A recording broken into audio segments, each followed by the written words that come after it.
Greetings and welcome to a Wednesday edition of the Shotgun Start. It is July 3rd. Geoff, how we doing? I'm doing great, Brendan. I'm honored to be here to sit in for Andy while he's playing America's Guest or on vacation or something.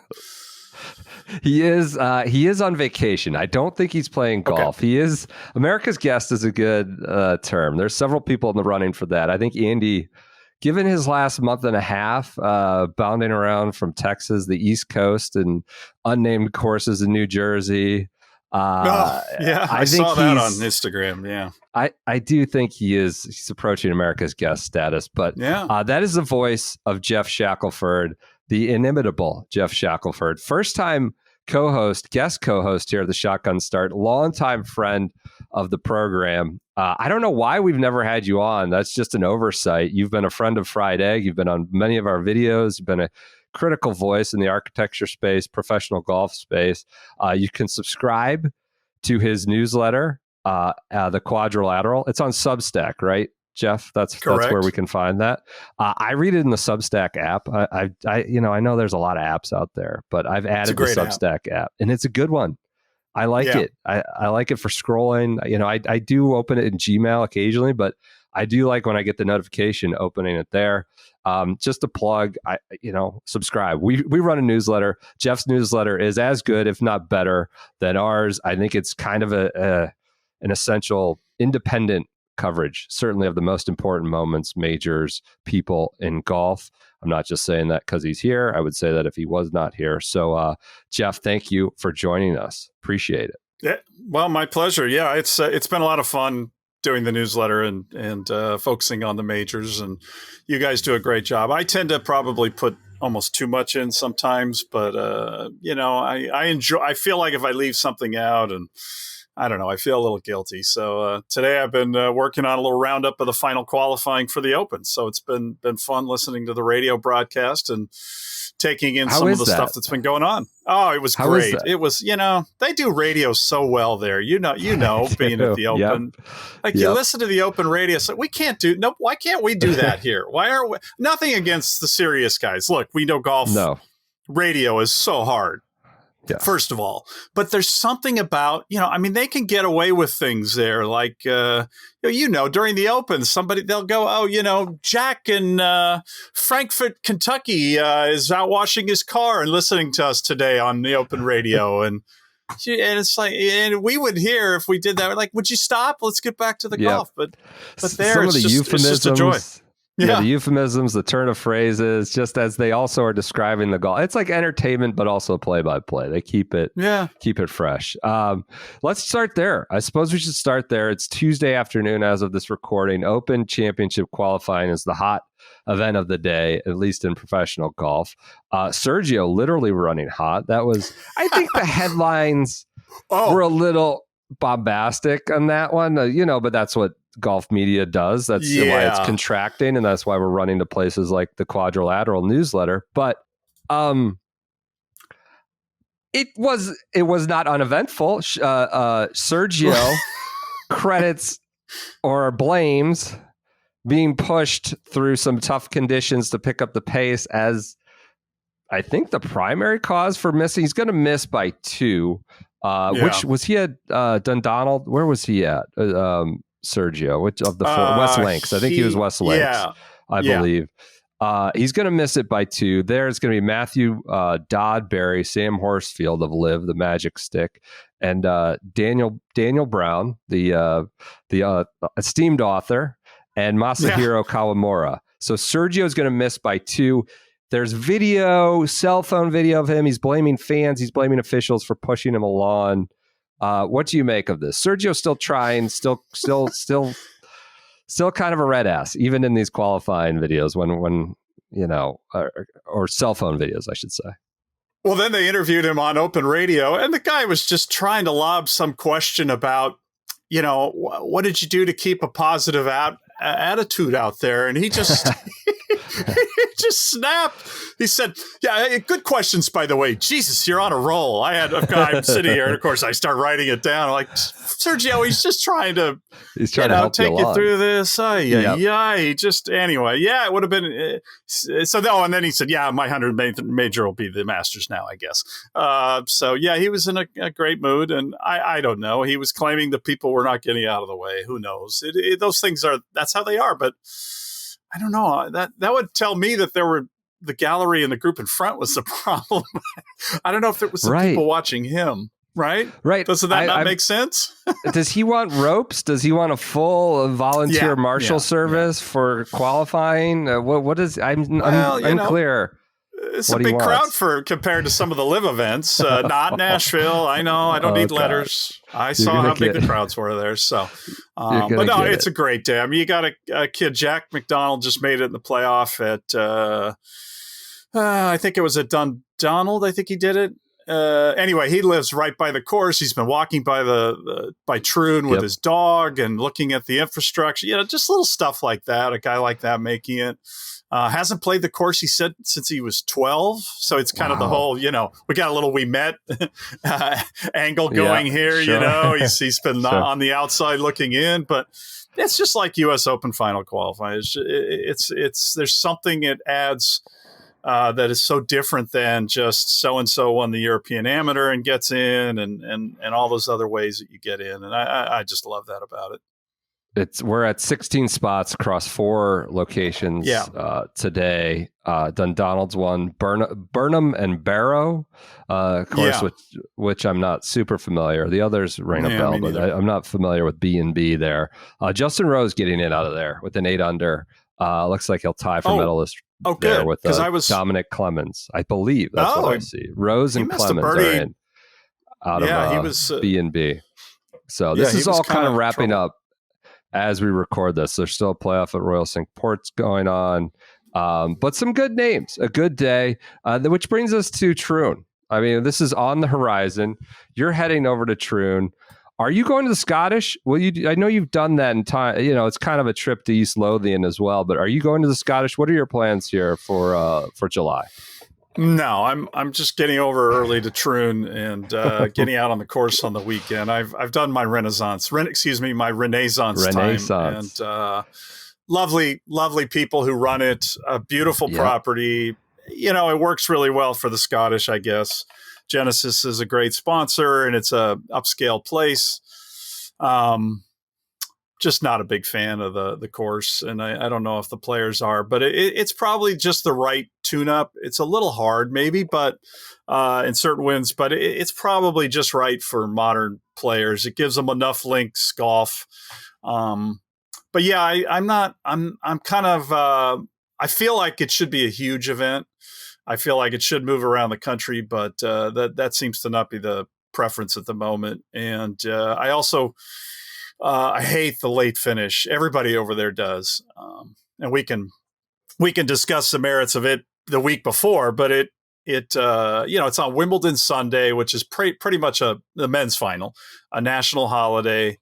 They go to 8:00 local, and they open flips right the next day. You've got to be ready to practice, and practice rounds are a big deal now, Monday, Tuesday. And so I just feel like it's one of those deals where we'll see the field, but I think they'll get a good field again. But I've kind of expected at some point some guys to go, you know what? I don't want to be in contention late and have to turn it around. Some guys don't mind that, I guess. I mean, it's a 3 p.m. Eastern time finish on CBS, which puts us pushing past into the 8:00 hour locally. I remember being over there. I guess it would have been the St. Andrews Open, the 150th. And I mean, come Sunday afternoon or evening, that's just not how locals are going to want to spend their time, right? I think that's what you're getting at. So it gets a little sparse, especially after dinner, 6, 7, 8 p.m. on a Sunday night. That's just not, it's not going to get the local turnout, even for a golf loving country like that. So. No, and it's, as if you go over there and play golf, it's always kind of shocking to a lot of Americans how few people are out playing late when seems like it's beautiful. But yeah, it's a kind of an early to bed country. And again, you've been watching the Wimbledon final.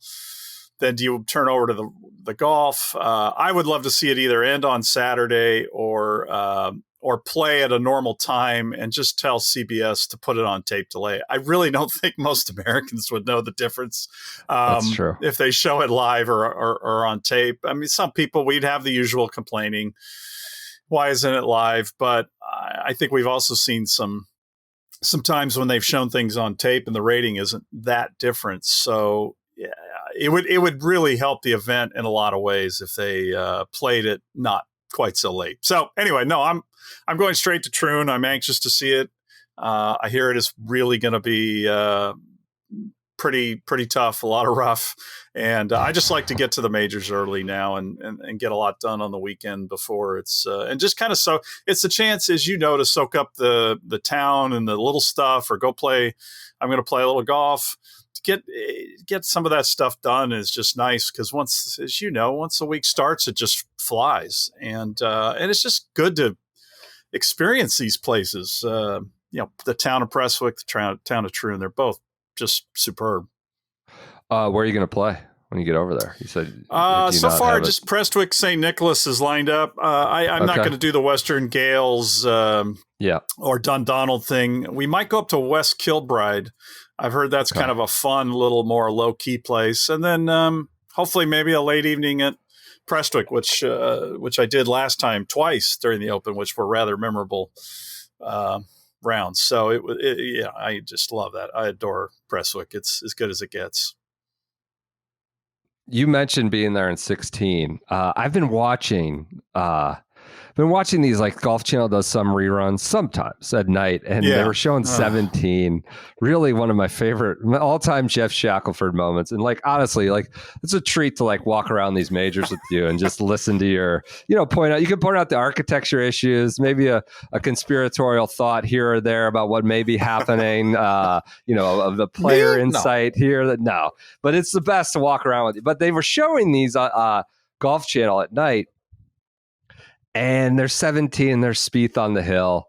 And there's one of my favorite Shackelford moments. You peek your head in there. You're like, you are up there on the dune as Spieth is trying to figure out his line of sight and the drop going back onto the range. And you are prime timing. Now, Andy, I know, would be positioned purposefully there. He's the thirsty boy, the thirst bucket. He finds that camera on purpose. But you are kind of in the historical record there. Like, up close and personal as 17. I at Birkdale. It was amazing. One of my favorite moments. Kind of tickled me watching that late at night on Golf Channel reruns. What about Troon? I assume you were there. What do you remember fondly of being there last time you were on? Of course, it was the duel to Stenson Phil. I don't know that you got in the middle of it like you were in the camera shot on that Spieth drop. But what happened? What are some of your fond memories of being the last time it was at Troon? Well, there was a whole Donald Trump Turnberry thing we can discuss if you want, but the one that the golf course was crazy because the duel on Sunday was just the whole week was great, but it was starting to get to where Stenson was about to kind of put the hammer down, or he had a chance to, and they come off 16. They both birdied, I believe, and it's starting to get warm. It was miserable at several times during the week. I mean, really miserable. And they get up to the tee, and I'm standing over to the left of the tee with Mark Cannizzaro, I remember, and then just other people. And there's a kind of a scoreboard apparatus thing. And all of a sudden, Stenson just turns, and he just starts walking right at me, and he's just staring at me, with the glasses on.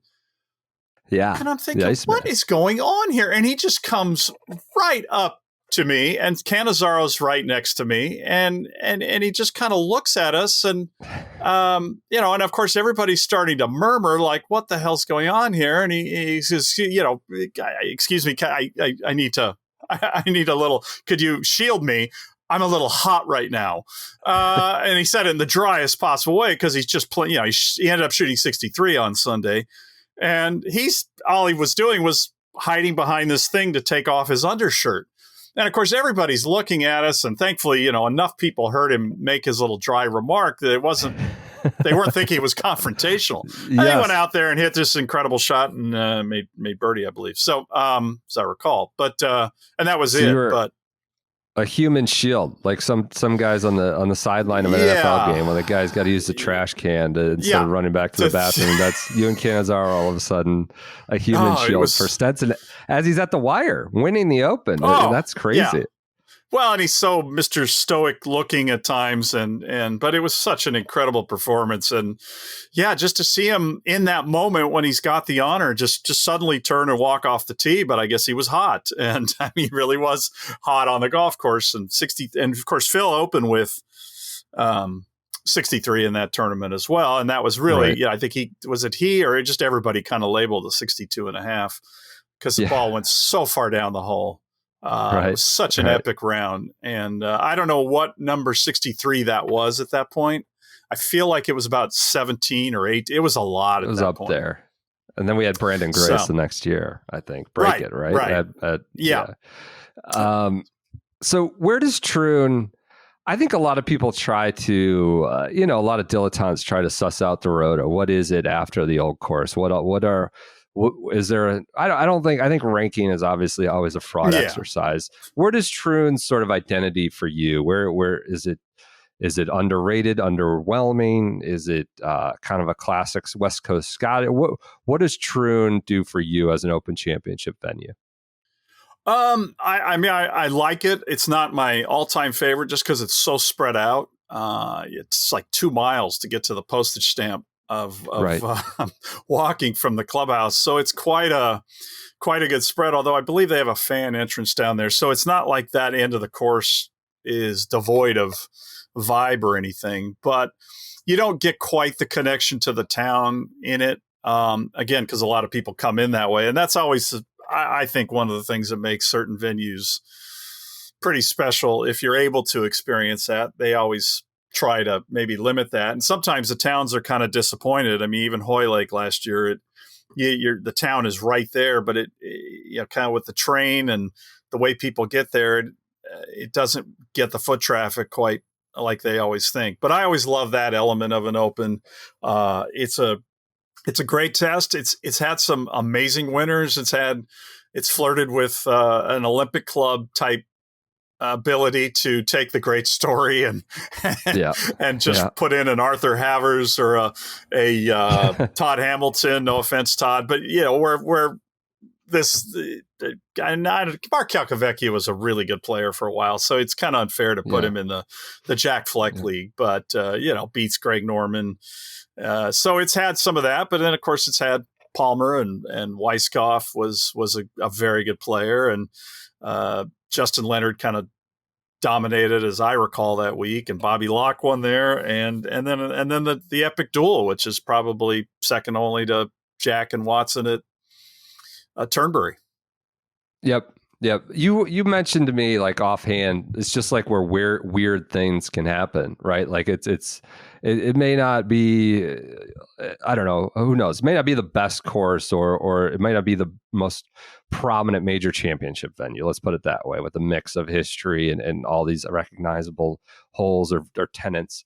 But what is it about it that you think appeals and makes like oddball championship moments happen? Is there something specific to it, or it's just been a time and place where that circumstance where that's occurred? Well, what's funny is a lot of the crazy stuff has nothing to do with the postage stamp, but it's definitely part of it. I mean, Hagen doubled it the last day and lost by 1. And there have been guys who have blown up there and it's been a problem, but and Gene Sarazen made an ace and all that. But it's hard to say, it's like with Valhalla, weird stuff happens at Valhalla and it maintained the tradition again this year. And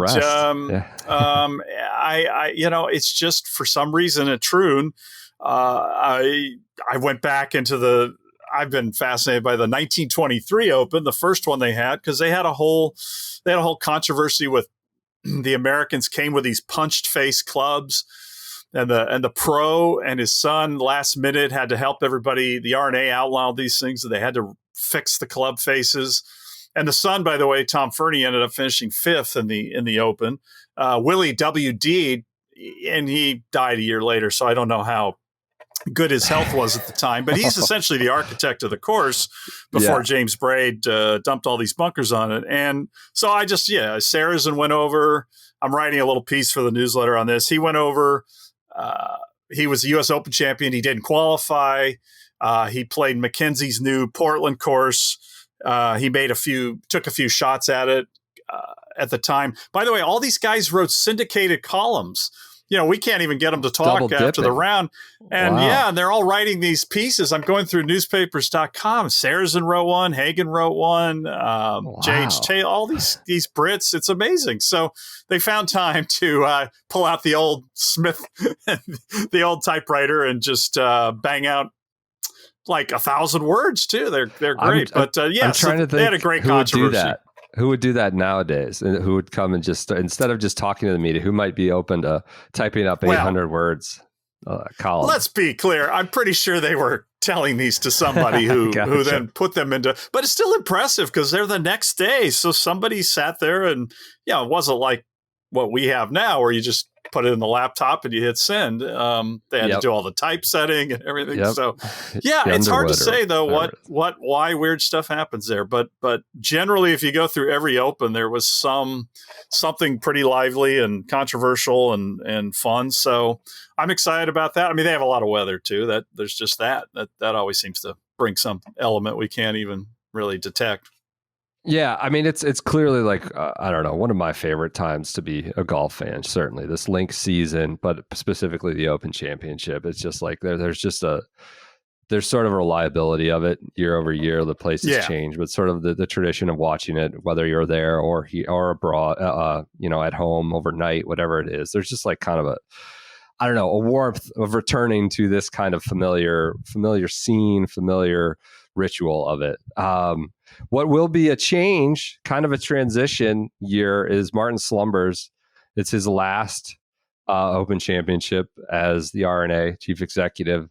They have just this week announced his successor, Mark Darbon.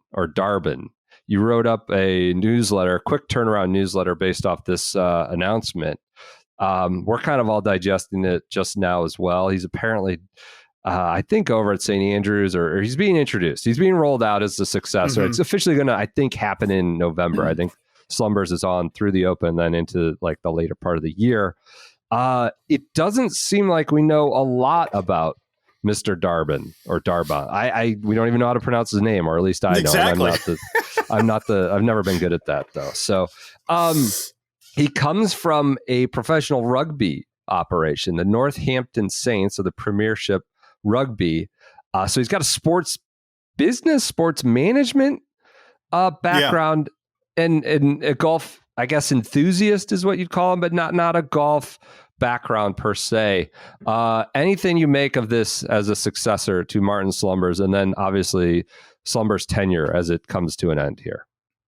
Well, you don't really know when they go into these, because you hear all these things about people being unhappy with Slumbers over this. The members aren't happy, which of course, members are never happy at any club, and you don't really know if is it something really serious, or is it something like they don't understand why he hasn't fixed the smell or the light bulb in the new locker room, and the R&A 2,400 members, and he definitely is reporting to a lot of people, and there was a more progressive bent to what he did, and way more outreach into different areas of spending on research, and this new facility in Glasgow where they reimagined a failing golf course to try to set an example, and they may do more of that. And so you don't know if it's people philosophically having a problem with that, or the way they've the one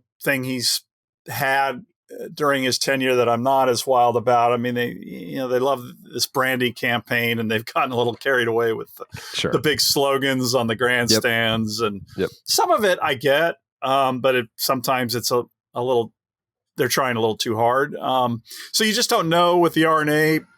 But my view is, after the Peter Dawson years, Slumbers just did a brilliant job of Yeah, of riding the ship after Chief Inspector Dawson's run of foibles and just, his attitude. And I mean, he was just so Sure. just came off as such a, even though I don't think he really is, if you get to know him, we don't really chat a whole lot. We're not really too tight. Right. But he does just come off as so quintessentially snobby Brit type that you just, so Martin is just such a breath of fresh air. He's a great communicator. He can work a room and deal with pro golfers and business tycoons. And so I think he's done a great job, all things considered. And they made a statement, I guess, with this hiring that they want somebody who's got a lot of experience and a lot of elements of sports business. And so that's about all I can read into it. And I think that's probably smart given everything that's going on. Right. I always found Slumbers to be like extremely approachable, or at least operating on multiple levels, right? Kind of understanding people at different levels, whether you're, like you said, the tycoon or a little old, article, and then who was behind writing an article. Like, he just seemed to understand multiple people at multiple levels operating within the game. And I don't know if he could speak on everyone's level, but it felt like he could, and kind of understand some of the bigger picture. Obviously, I don't know him well, or didn't get to know him at all, really, but just within brief interactions and observations, obviously, of his run, it seems like it's been a wildly, like a strong run, a successful and strong run. And where they're going next, you mentioned like a sports business manager and someone who's operated in that realm. It does feel like golf's gone that way, right? I mean, Mike Wan, and I don't know, I'm curious to see where the next era of the transatlantic relationship goes. I know that's been strongish recently, right? There's not been a lot of very good. going to the mattresses between the families. But there was somebody said Juan made a hot mic remark about making fun of one of the Open's slogans or the branding, I think, at Pinehurst. Someone said in their press conference before that he was on a hot mic and made some, I don't know if it was forged in nature or it's all come down to this, or led to, I don't know, something. Not suggesting relationships weakening, but I'm curious, like Juan, I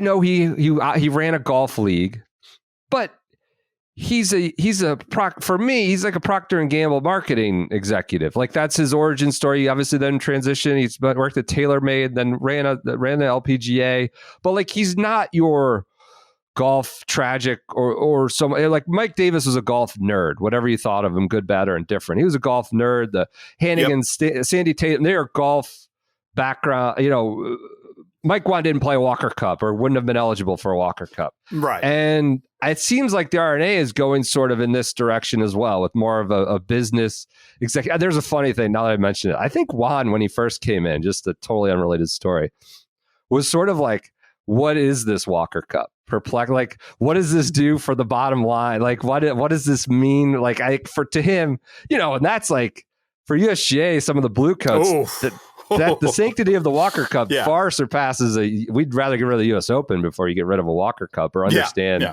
what that means. That was always one of the amusing things when he first came in. I'd heard like, what is this? What does this do for the bottom? And of course, we're going to Cyprus next year, but it seems like the RNA has sort of gone in that direction with someone who's not necessarily what is this? Just leave the golf to David Rickman and these other people, or of course setup folks, or what do you think this is the right approach given where golf is headed as more of a business and even a global poker chip? Well, it always makes us nervous when an organization goes that way, because if you are old enough, you remember somebody like Carolyn Bivens, who came into the LPGA Tour and was clueless. Whereas I think Mike Wan is sometimes asking those questions.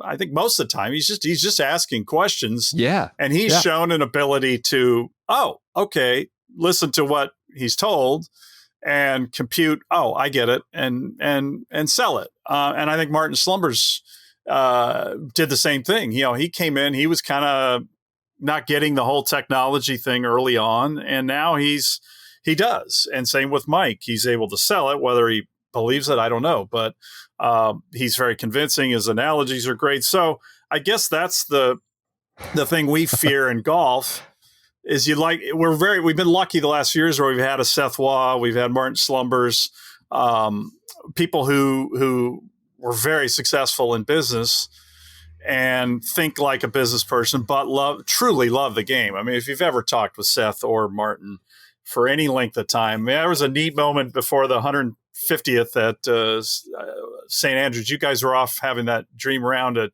Ely, and it was a beautiful day. And so I went out late, like 7:30 I said, I got to get out of the press center. I still got a lot to do. And I go out to 18 and I run into Tom Randolph of NBC, who's out scouting, where all the OB is. And the young guy, Tom Mills from Cookie Jar, came along. And then Martin comes up from wherever he was staying. He changed. He was going to some party.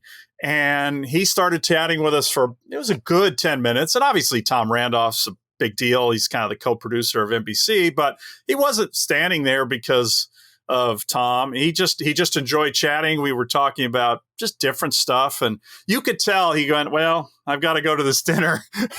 And you could tell it was like, I'd so much rather stand out here on this beautiful evening and just shoot the shit with you guys and not go to some party with a bunch of stiffs, and it was, he never said that, but you could just read it that he really loved the game and the moment and all the work that had gone into it. So that's the concern always is, do you get somebody who can manage those things and still get some of the core things that we love about the sport that need to be protected? And who knows? I mean, the guy's he's a good golfer. And he wouldn't be taking the job, I don't think, if he didn't like the game a lot. So that's, and being a 3, he's probably pretty knowledgeable. So, but we have had our people and we've had people who are just such golf nerds, they couldn't handle the other stuff maybe as well as they should have. It does feel like that's the way golf is going, where you need a business executive, then maybe, I don't know, deputies that run the golf nerd operations, whatever that may be. It's more business than a game ever before. I mean, that's how sports is in general these days, whether it's college or otherwise. And, whether you think that's good or not, it's a separate question. But you wrote... And both, I was just going to say real quick, both organizations, RNA, USGA, have really, their staffs are just incredible right now. Yeah. And that's the other thing. They've left, the PGA's been kind of, the PGA of America, watered down by this move to Frisco, and you can kind of sense the loss of organizational knowledge or wisdom and institutional knowledge. And so, but the RNA, USGA, I feel like are in a really great place. Now, of course, again, the RNA job is so weird because the club is separate from the RNA now, but you still are the secretary of the Royal and Ancient Club, and you do have to deal with these membership issues. Now, how the guy has nothing on his resume that suggests he's ready for, what comes with that. So it's a really unique, weird, like the RNA is essentially like, the governing body of the globe. I mean, they consider themselves the world's major, and they govern across the world outside of the USGA, US, and then you also have this little club, not little, I should say, but and Augusta's kind of the same thing too. Similar deal. You outlined in your newsletter sort of the issues on his desk as he comes in 2024, 25. Would you say it's obviously a very prominent job? Would you say it's a good job right now? I would say, like the Lakers coaching job, very prominent. Would I necessarily think the person coming into that now is set up for...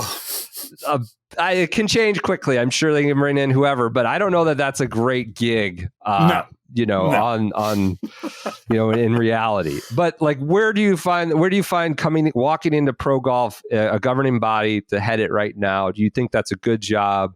It's heavy as the head that wears the crown. How do you assess that role right now for anyone? Yeah, I think it's a great one to walk into. It feels like Martin's left the RNA in a really good spot. They just don't really have any major controversies or issues. They've resolved a lot of the stuff that's been a problem for them with their big issues are things like when do we go to Muirfield again right now, I think. Yep. I guess the purse situation is something that is a problem in that they are the lowest purse, and they have to keep up. And I think one of the things that's become a problem for them and the USGA's really delivered on the purse side of things. Nobody knows what Bryson won for the US Open, by the way, and nobody really cares what the winner gets at Troon. But yeah, I think there is a purse race there that I guess they have to stay up on.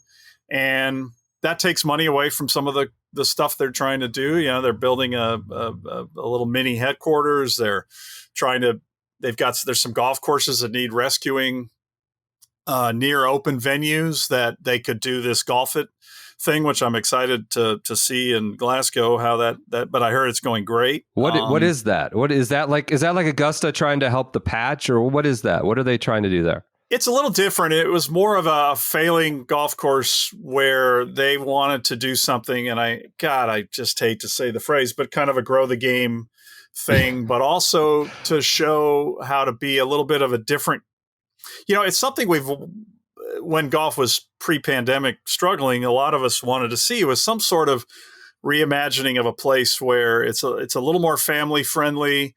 There's a little something for everybody to do. The course has but it's modern, has a modern range with tracer and cool stuff. So it feels fresh and new so that because we know so many people who start the game, like I'll go over to Rancho Park and I'll just go, I can't believe anybody, wants to play the game when you see how bad the balls are and the mats and the lines and it's that we know it doesn't have to be a pyramid of Titleists and everything in perfect presentation order, but you'd like something to feel where they're trying and they care and it's modern with the times, because we know kids will respond to that. So that's kind of what they've tried to do. Scott McPherson redesigned it, and there's sort of a hiking trail. There's a garden where they can take school classes to show them how to grow stuff, herbs. I mean, it's not just a golf.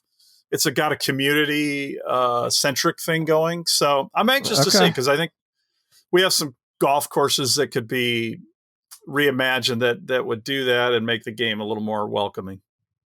You mentioned Bryson in there, what he made from Pinehurst. We got to spend much of the week there with you. Then you headed home for the weekend, watched from afar. Obviously, you know the course incredibly well. You saw the main characters up close. Do you have any lingering thoughts from Pinehurst? I know it's sort of, for me, it's been one of the great majors that I've been to. I've not been to a ton. I'm not as experienced as you or many others. Do you feel like that was an affirmation of the anchor site system? Do you feel like it was an affirmation of Pinehurst in any way? Pinehurst was largely praised, rarely critiqued. There's certainly some issues we have with some of the greens and things, but what did you make of that? How that shook out on the weekend? Setting aside the drama of the combatants, how do you think Pinehurst showed as an anchor site and then as a U.S. Open venue? Yeah, I thought it was sensational. I don't know about the anchor site validation. I don't really. Yeah. Did you? I didn't sense anything that I went, oh, they did this because they're coming back here every. I saw years. houses let me take being rented for 2029. People had to come inside and inquire. That's all I saw for the anchor. That was a valid anchor site sign. So go ahead. No, I will say the resort, the Pinehurst people, they delivered in the way you could tell the effort they are making and the extra stuff they're doing to invest, knowing that they have this coming regularly. So I should be careful to say they were incredible. And I thought the town was a little more connected to the tournament. It's very hard with kind of where people come in and the security issues. But whenever I went to the town, it was just incredible. The scene was amazing. So that's great, because the last time, really in hindsight, 2014, the course was it was rough. It was not too dry. It was too rustic. Too rustic. Yeah. I mean, I love rustic, but to really pop on TV and look great And let's face it, the greens just can't get absurdly firm there. There's just too many that are a little bit goofy. So I thought Pinehurst was, it was a home run. I'm excited for it to return, which I guess would be a barometer in a lot of ways. You're like, oh yeah, that was a great week. You could tell people were having a good time. Still a little hot, a little dusty. Probably need some awnings for the grandstands. But I thought the course played great. I'm still struck that he only hit 32 fairways, Bryson, and won the U.S. Open. Mm-hmm. We know in the past that would make some USGA people really lose their minds. I'm not quite as bothered by it, but I'm sure Rory at 82% is sitting there going, well, God, I did what you're supposed to do in a U.S. Open. I hit a ton of fairways and lost by one. So I got the hell out of there. So tell me about Sunday. When Rory blew you guys off, were you? I'm just to be clear, I'm just not bothered by that. I have my reasons, but were you guys really taken aback by that? No. I first of all, I hung out with Bryson in the last group, so I didn't get it down in the belly of the beast. I wasn't one of the people blown off. I kind of expected it. I kind of anticipated that he would not do that, given the way it fell out. My immediate reaction that Sunday night, and people could have said I was excusing him or going soft. I don't know that I would have crushed anyone, given the way it happened, the way it went down, the 10 years and all this stuff. I kind of would have understood if Bryson had done that. I kind of would have understood it if maybe Cantlay had done that. I just would have. Do I prefer that they talk and feel like we could really get some value, an emotional moment and an off the cuff remark or whatever? Yeah, I do. But I wasn't super off put by that, him blowing out of town. You mentioned goofy greens. Do you think anything needs to be done? Do you think is goofy mean not, I don't want to put you on the spot here, but do you feel it came off? I think there's some infrastructure stuff like, hey, if you're going to have this every 5 years, I don't know that they need to put moving walkways in for the overweight media members to get from like that kind of thing. But I think there's some infrastructure stuff they could add, the awnings and different routing of fans. But is there anything you would do with the course if given its restoration, a decade plus ago, and now having a major championship every 5 years?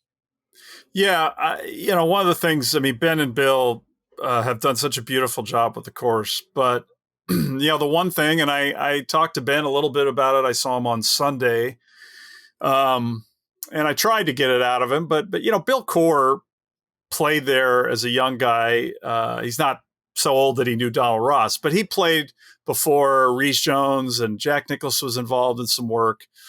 And it's just so apparent if you're going to have the greens at 14 right after you cut them, there are 5, maybe even 6 or 7 greens, but really 4 that I think are just essential to rebuild before the next Open. And I think if you just, I use the word which deflate. Which ones are those? Which 4 would you say? 2, 6, 8, and 15 are the ones that and I got an admission on Ben that 15 is too much. And I don't know. I know too, you can just tell that's just not Donald Ross. It's just bad. It's a bad green. I think it was 20. What was it? 20? I don't want to give the wrong number, but I want to say the GIR was 26.8% or something for the week, and the fairway percentage was double that. So that's not a good sign. In the modern game. Big backup too, but immediately with the second fairway, guys just waiting in the second fairway for 10 minutes. And then and then it makes a mess with 3. If you go with 3 as drivable, you already have congestion issues you don't want. And they had some issues on day 2 early. It was really slow. And they were kind of in a panic. And it ended up picking up. But so, I just think that with Bill Core still with us and still working and knowing those greens the way he does, and even Ben played there as an amateur and can remember when they were quieter. And if you just deflated them, the 6th would still be brutally difficult. And I say deflate, it's basically just, you can even see if you look around them if you're really a geek, you can see some of the bad tie-in work where you can kind of tell where the old elevation probably should have been. So that to me would be, if you're going to have all these tournaments, and you're going to have them at 14. I have no idea what they do about the the distance. I mean, 18 is going to be drivable by the 2035 Open. So I don't know what you do there because you can't go back on that hole. You're essentially in the 16th fairway. That was kind of amusing to watch media members stumble into, approach shots as they're trying to watch the 18th tee shot. They're falling into getting buzzed over the tower by an approach shot on 16 because all those guys were trying to wrap it around 16 there, hitting drive and they were hitting it left. So far off 16 tee. I mean, Brian Harmon's out there 350. I mean, it was unbelievable. 3-4. That brings us to a technology. I know you've been on this beat for 20 years or so. You listened to us on, I think it was Friday. Andy and I talked about some of the Scottie Scheffler asterisks. People trying to impose an asterisk on his season. And I was reading off some of the TaylorMade accuracy improvements this year, and like, is that we're just no one's trying to delegitimize anything he's done, but. Where do you come down on Scottie's season? He's struggled at Pinehurst, but otherwise he's immediately back on the horse. He's going to Troon. He's performed okay at Opens. It's been the least successful of his majors, but it's not like he's shooting 78 and missed every cut. Where do you fall in Scottie's season as we try to assess it? Do you feel like there is an issue with some of the fields being watered down or whatever it may be? But where do you fall in Scottie's season right now? Well, I'm not in the, I'm somewhere between the corrupt golf media wankers and the people who are pretty defensive about it. I mean, I think it's ridiculous not to note that there are players who have been great winners of tournaments that are no longer on the tour, and they're gone, and you have smaller fields. And so his wins this year, all incredible. But I think you have to acknowledge that I think it was Andy who said, if you take 2 off, which I think is a reasonable number, that maybe 2 of these he doesn't win because the fields are a little deeper with live guys or just a full field. I mean, we know with a full field, you just never know what's going to happen. Right. Somebody has a week and there you go. And you lose one, even if you play great and you're Scottie Scheffler. So, but that said, I also feel like what we're seeing with the driver right now is so insane with this ability to miss it and hit it anywhere on the face and get away with it. And the fact that he's done what he's done in a world where the equipment is watering and things down in a way and there's parity, I think kind of it ends up being a wash to me. I don't know if that makes sense, but right. It's remarkable what he's doing. You have to acknowledge that there are changes that have weakened the fields, but I'd also say that what he's doing is remarkable in the modern world of modern technology. That the equipment has made separation almost much really more hard in a run like this, a 6-win season or whatever, 30 million. Yeah. And he's still doing it even with that consolidation due to equipment. All right. I'll get you out of here on this. We appreciate your time. You're heading over to Troon. Are there certain players or storylines? We'll follow your newsletter as you flesh these out, obviously, in more detail and cover the course in depth as usual. But there are certain storylines that you're prioritizing here as we've come to July, last men's major of the year. Certain players that you kind of feel have the most to gain. That's the primary story walking into Troon that you're most looking forward to when you get over there. Well, it's been, to me, a very much an above average year in the majors. And so I'd love to see that continue. I'd love to not have a year where we have just a total stinker. I really wish I'd gone and bought a pint last year on Sunday night to get through that. That was the quietest, most morose, depressed media center I've ever been in. Just the weather. The week started so well, and then it was And I mean, so when you think about this year, though, essentially the 3 best players in the world. I don't know where Bryson falls in, but he's performed at every single major so far, and Rory is maybe 1, 2, 3, or 4, or 2, 3, or 4 in there. Like, it's been an incredible run with Xander, Scottie, and Bryson. And so, go ahead. Sorry, Troon you're has right. a lot on its plate. And And I think we sometimes forget how lucky we are when we have a year like that, because there are, in majors, there tend to be stinkers. Obviously, Rory is, I hate to be very predictable, but what he does after his break and how he comes in there, he finished 5th last time there. Of course, he was 16 back of Henrik, which is just shows. I mean, Henrik was insane. So I'm anxious to see how he comes back from it. I think he did the right thing going on a hiatus. I even think he did the right thing not speaking after the round, just because I don't know what there was to say. There's a lot going on in his life. Get the hell out of there. And I guess I forgive him because he is somebody who will eventually reflect on this stuff. Some guys will just never touch it, as you know. Yeah. But he will, whether to Paul Kimmage or on a podcast. And I get that people have a story on Sunday night they got to write. And he was very good last year at LA when that was, also a very depressing scene, knowing he missed by 1 and wanted to win there so bad. And he obviously wanted to win at Pinehurst. I think he's really motivated by winning on a firm, fast course.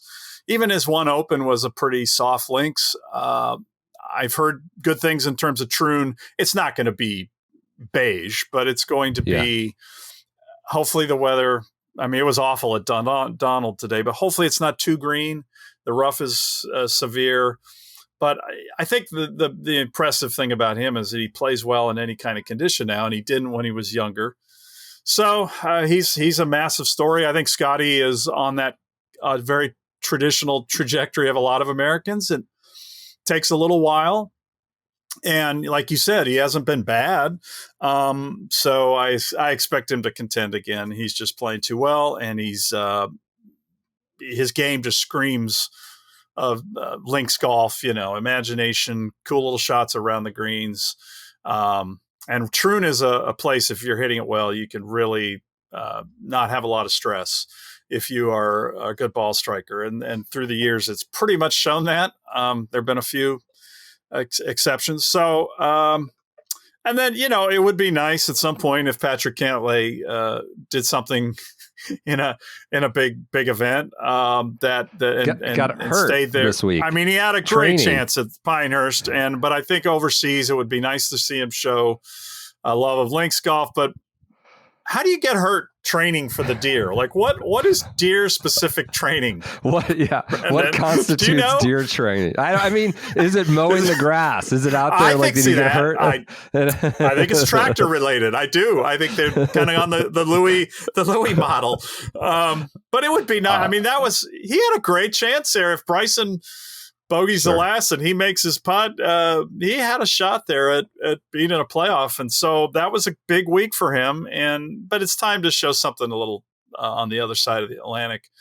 So that's really, otherwise kind of going through last time, Mickelson's had 2 great chances there, but I think his best days are past him. So I'm anxious to see who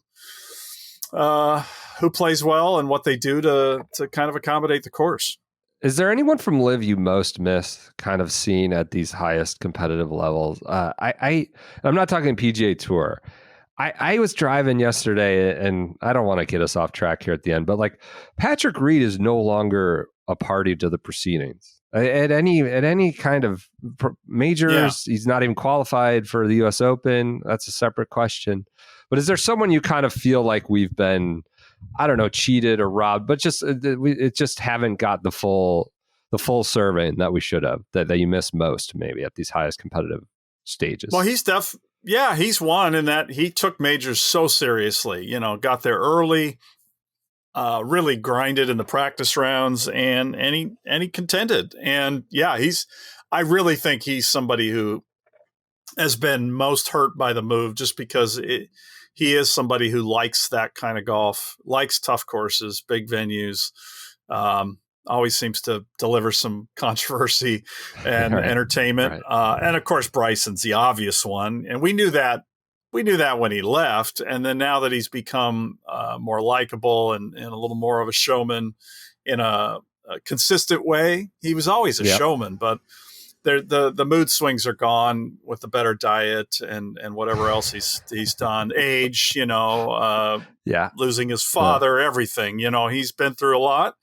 He put himself through a lot. He's admitted that. I love the humility. I love that he wasn't bothered that Rory didn't hang around, for a bro handshake in the hallway. It didn't, he enjoyed that victory and he enjoyed it with other people. It was so when you see that, that's the thing I feel like we're missing on a regular basis in golf. And so when you see him do that, it's definitely a blow. A lot of other guys, I think, were kind of on the tail end. So, look at Stenson and Mickelson coming into this now. And, it wasn't that long ago, 8 years, but they're just in a different place now with their game. And you just never know who might have a week, but those two are not on my list.